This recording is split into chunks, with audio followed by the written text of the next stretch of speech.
Okay, so y'all got the suspects now in custody. He is going to get processed or like in the court formally charged and everything. When are y'all expecting that to be today? Yeah, so as the paperwork makes its way through, we get in front of one of the magistrates here for the charging. Then we'll have some formal charges. There'll be an arraignment sometime this afternoon after lunch. At that point, we'll be able to release more details about his identity to be able to, know a little bit more about him. And we're still learning. We're still learning about, where he's from, what's his history, what's gone on in the past, trying to build what we think would be a motive for just a horrible, horrible crime. When y'all were caught him, did he say anything to you all? Didn't say anything. In fact, he's not cooperating with investigators at all.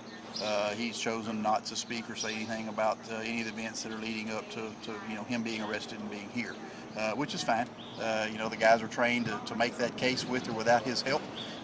We feel certain that we have the right guy. There's no doubt in our minds about that.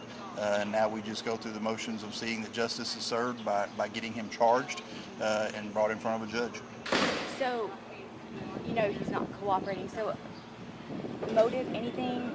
Do y'all have like any indication on why he did this? Yeah, nothing. It's my understanding that he's actually wanted out of another state for a fugitive warrant. We're trying to get some more information on that to see exactly what that is. And so that's always a possibility. Is somebody on the run from something somewhere else, and that's why they don't want to get caught. They don't want to go back to jail because they know they have a case that's pending in another jurisdiction. So those are the things that we're looking at there, trying to firm that up and see exactly what that warrant's for. So that that builds into the case of if you're a transient, which we think this gentleman is, how'd you get up into Sour Lake, Texas? What led you here? What's the timeline leading up to the events of last night? So that's one of the things that we'll be looking at to talk. I know we've had a lot of citizens come forward with information saying they saw him in the hours leading up to this confrontation with the officer last night, and that's been a huge help. And a big shout to the citizens for being able to call us to say, hey, I saw him at a location or at this address. That's helped us go back and kind of establish a timeline for the events leading up to last night. And now that y'all have kind of got him caught and everything, what kind of relief is that for the department? It's a huge sigh of relief. First and foremost, the officer and the officer's family. That's big to be able to bring somewhat of some closure, not to the whole case, but just at this point. Little things mean so much right now, and so our hearts and our thoughts and our prayers are with the officer and his family as they deal with this horrible, horrible injury that he's got, and then the road to recovery. That's not going to be easy for the guys who worked on the case, who were out there all night long with the canines and the aircraft, and they were in the woods and the stickers and the briars.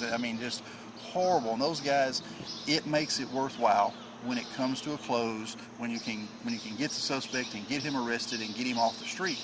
But for the residents who actually lived in that area, it's a big relief for them too, and oftentimes they're overlooked, and that's why I always try to make sure that we include them in that release of information.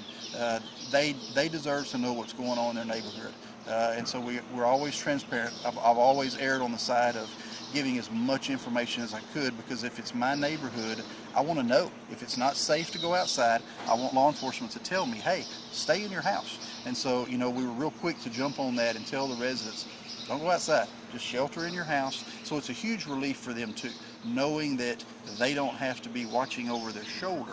We still want them to be always vigilant about things in their neighborhood, but it's a huge relief knowing that he's not still out there in those woods, ducking and dodging, trying to get away from law enforcement. Do you know maybe like who spotted him or who caught him? Was it a canine unit or was it a... It was a trooper with the Texas Highway Patrol. We had stationed officers all along that area, and we knew that daylight was our friend. When the sun started rising, we would be able to see so much better. The woods and that terrain was thick. You couldn't see into it, let alone get a dog into it. So it was always, real tough all through the night working that. We knew that as the sun began to rise, that would probably give us the upper hand. And sure enough, right at daylight, he came out, darted out from a section of woods to try to cross the highway where there was a line of officers stationed. One of the troopers at that point, one of the troopers was able to get to him and apprehend him and get him into custody. And again, he did not say anything to you guys? No, he's not talking. He's not saying anything. And kind of, if you have just a quick update maybe on the condition of Officer Williams? The last we know is that, again, the doctors are calling that a very critical but stable condition. I think as the specialists and the surgeons are weighing in on the direction to go and what needs to be done medically, I think they're going to be able to meet with the family and kind of give them an outlook of what the hours and the days to come are going to be. We know that's going to be a tough road. He's a strong guy. He's full of heart and full of energy, and there's no doubt in my mind that he'll recover from this. And he'll keep doing great things for Sour Lake. The community loves him there. He does such a wonderful job. And there's no doubt in my mind that he'll recover from that. He's that strong-willed of a person. And so, you take pride in knowing that he loved the job that he was doing as a police officer, but at the same time, he's strong. And he'll get over this, and with the help of the doctors, he'll make it through.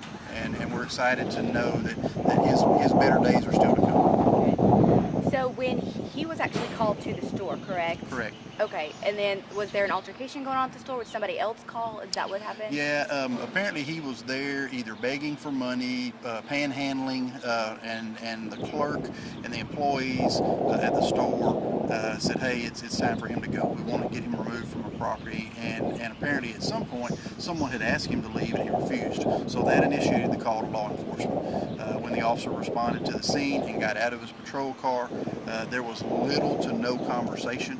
It was an immediate act of aggression. The suspect charged him. They began to fight, and that's where all the injuries took place, and just repeatedly, physically just beat on the officer there in the parking lot. Very brutal, very senseless, very brutal, all because of just an unwanted guest. What otherwise would have been some advice and a simple request of, hey, move on down the road, the ownership doesn't want you here. And that's what's so senseless about this. Didn't have to be this.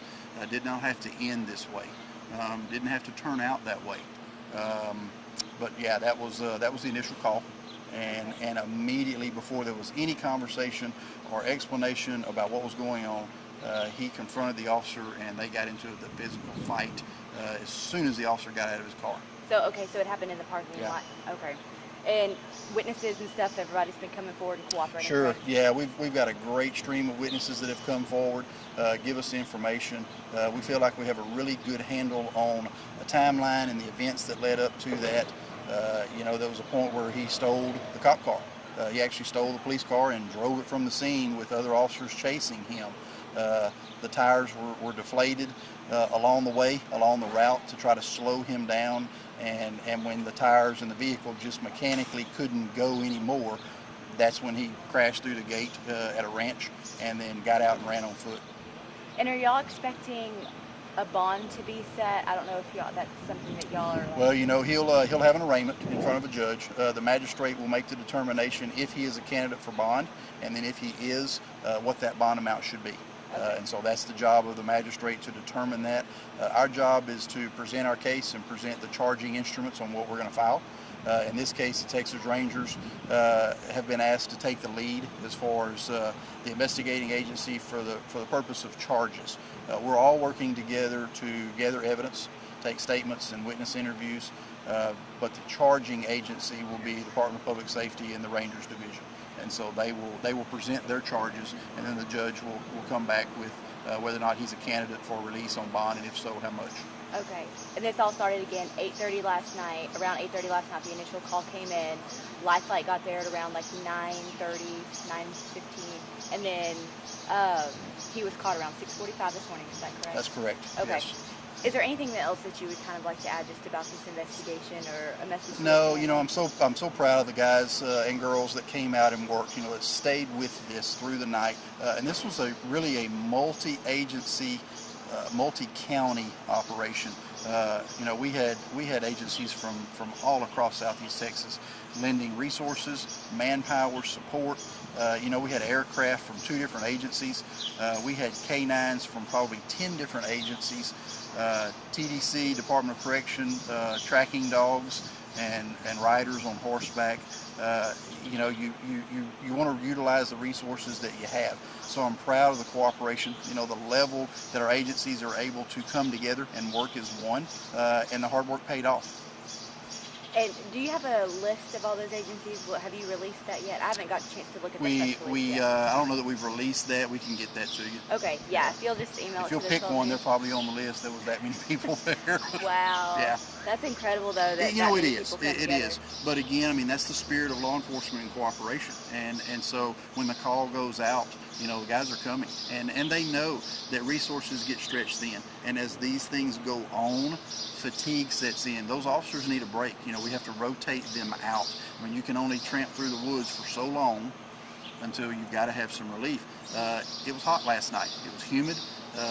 We had some dehydration issues with a couple of officers, so you got to monitor that. Dogs, we had some dogs that we had to deal with to make sure that they didn't get dehydrated because they're out there working too. But it was really humid and hot last night. I did one more thing. I did notice when he was walking out that one of his arms was tucked in his shirt. Did he get injured? He does have an injury on his lower leg. That appears to be a really nasty abrasion, almost like he had ran into something while he was running. But as far as the upper body or upper extremities, no, he has no injuries. But he does have a pretty nasty abrasion. That was treated by medical staff here as soon as he arrived at the jail. And it's a superficial wound. It's nothing that's going to require anything else other than just some follow-up for first aid treatment. Okay. Anything else? That's it.